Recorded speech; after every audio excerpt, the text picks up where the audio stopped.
നമസ്കാരം. സമൂഹ മാധ്യമങ്ങളിൽ രാഹുൽ മാങ്കൂട്ടവുമായി ബന്ധപ്പെട്ട് നിരവധി ആരോപണങ്ങൾ ഉയർന്നു വരികയും അവ വിപുലമായിട്ടുള്ള ചർച്ചകൾക്ക് വഴി തുറക്കുകയും ചെയ്തിരിക്കുന്നു. ഈ ആരോപണങ്ങളെ അടിസ്ഥാനമാക്കിയുള്ള നിരവധിയായിട്ടുള്ള സാമൂഹ്യ മാധ്യമ പോസ്റ്റുകൾ ഇപ്പോൾ പൊതുവിഷയമായി മാറുകയും അവയെ ചുറ്റിപ്പറ്റി നിരവധി അഭ്യൂഹങ്ങൾ, ഊഹാപോഹങ്ങളൊക്കെ പ്രചരിക്കുകയും ചെയ്യുന്നു. ഈ വിഷയത്തിൻ്റെ വിവിധ വശങ്ങൾ ഇതാണ്. രാഹുൽ മാങ്കൂട്ടത്തെ കേന്ദ്രീകരിച്ച് സമൂഹ മാധ്യമങ്ങളിൽ നിരന്തരം പോസ്റ്റുകൾ പ്രത്യക്ഷപ്പെടുകയാണ്.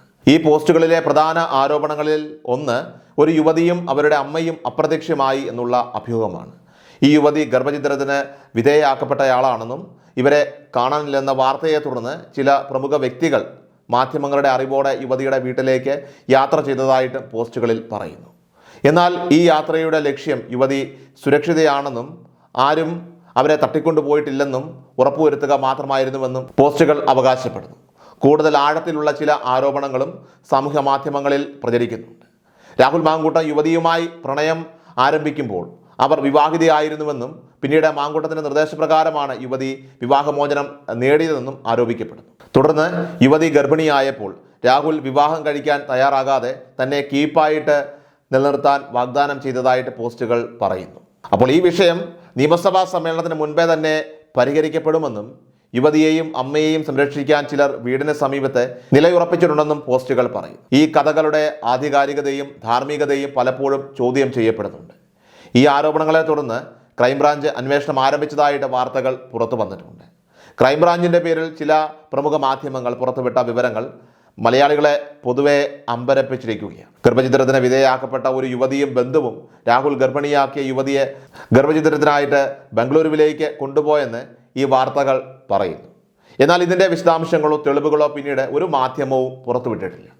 നിലവിൽ ക്രൈംബ്രാഞ്ച് സംഘം ബംഗളൂരുവിലേക്ക് യാത്ര ചെയ്യാൻ ഒരുങ്ങുകയാണെന്നും യുവതിക്ക് ഗർഭഛിദ്രം നടത്തിയ ആശുപത്രി കണ്ടെത്തി രേഖകൾ ശേഖരിക്കുകയാണ് ലക്ഷ്യമെന്നുമാണ് റിപ്പോർട്ടുകൾ. സാധാരണ അന്വേഷണ രീതിയിൽ നിന്ന് വ്യത്യസ്തമായി ഇരയുടെ മൊഴിയെടുക്കാതെ ആദ്യം ആശുപത്രി രേഖകൾ തേടാനുള്ള ഈ ഒരു നീക്കം അന്വേഷണത്തിൻ്റെ സ്വഭാവത്തെക്കുറിച്ച് സംശയങ്ങൾ ഉയർത്തുന്നുണ്ട്.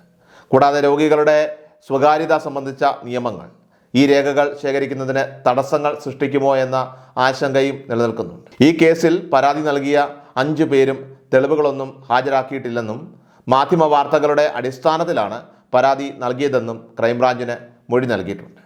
ഇരയെക്കുറിച്ചുള്ള വ്യക്തമായിട്ടുള്ള വിവരങ്ങൾ ലഭ്യമല്ലാത്തതിനാൽ തന്നെ FIR-ൽ 18-നും 60-നും ഇടയിലുള്ള ഒരു സ്ത്രീ എന്ന് രേഖപ്പെടുത്തേണ്ടി വന്നതായിട്ടും അന്വേഷണ ഉദ്യോഗസ്ഥർ വ്യക്തമാക്കുന്നു. ഇത് കേസിൻ്റെ നിലനിൽപ്പിനെക്കുറിച്ചുള്ള സംശയങ്ങൾ വർദ്ധിപ്പിക്കുകയാണ്. ഈ ആരോപണങ്ങൾക്കിടയിലും രാഹുൽ മാങ്കൂട്ടത്തിന് സമൂഹ മാധ്യമങ്ങളിൽ നിന്നും വലിയ പിന്തുണ ലഭിക്കുന്നുണ്ട്.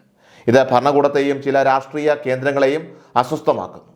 എത്രയും വേഗം ഈ വിഷയത്തിൽ ഒരു വഴിത്തിരിവ് കണ്ടെത്താൻ ക്രൈംബ്രാഞ്ചിന് മേൽ ഉന്നത തലങ്ങളിൽ നിന്ന് ശക്തമായ സമ്മർദ്ദം ചെലുത്തുന്നുണ്ടെന്ന് വാർത്തകൾ സൂചിപ്പിക്കുകയാണ്. ഈ ആരോപണങ്ങൾ ഒരു രാഷ്ട്രീയ ഗൂഢാലോചനയുടെ ഭാഗമാണോ എന്ന് അന്വേഷിക്കണമെന്ന് ആവശ്യപ്പെട്ടുകൊണ്ട് ക്രൈംബ്രാഞ്ചിന് മറ്റൊരു പരാതിയും ലഭിച്ചിട്ടുണ്ട്. ഈ പരാതിയിന്മേൽ അന്വേഷണം നടന്നില്ലെങ്കിൽ കോടതിയെ സമീപിക്കുമെന്ന് പരാതിക്കാർ അറിയിച്ചിട്ടുണ്ട്. കോൺഗ്രസിനുള്ളിലെ വിഭാഗീയതയും ഈ വിഷയത്തിൽ വളരെ വ്യക്തമായി തന്നെ പ്രതിഫലിക്കുന്നുണ്ട്. ആരോപണങ്ങൾ ഉയർന്നയുടൻ രാഹുലിനെ KPCC സസ്പെൻഡ് ചെയ്തത് എന്തുകൊണ്ടാണെന്ന് ഭരണപക്ഷം ചോദ്യം ചെയ്യുന്നു. അതേസമയം തന്നെ നിയമസഭാ സമ്മേളനത്തിൽ നിന്ന് രാഹുൽ അവധിയെടുക്കണമെന്ന ആവശ്യം സതീശൻ പക്ഷം ഉന്നയിച്ചപ്പോൾ A ഗ്രൂപ്പും രാഹുൽ പക്ഷവും അതിനെ ചോദ്യം ചെയ്യുന്നു. ഒരു വശത്ത് കോൺഗ്രസിനുള്ളിലെ വിഭാഗീയതയും മറുവശത്ത് ഭരണകൂടം നടത്തുന്ന പകപോക്കൽ അന്വേഷണവും ഈ കേസിനെ കൂടുതൽ സങ്കീർണമാക്കുകയാണ്. കേരളത്തിലെ രാഷ്ട്രീയ സാമൂഹിക മണ്ഡലങ്ങൾ ആകാംക്ഷയോടെ ഉറ്റുനോക്കുന്ന ഒരു വിഷയമായി തന്നെ ഇത് മാറിക്കഴിഞ്ഞിരിക്കുന്നു. ക്രൈംബ്രാഞ്ച് സംഘം ബംഗളൂരുവിൽ നിന്ന് ഗർഭഛിദ്ര രേഖകൾ ശേഖരിക്കുമോ അതോ ഈ കേസ് വഴിമുട്ടുമോ എന്നത് വരും ദിവസങ്ങളിൽ വ്യക്തമാകും.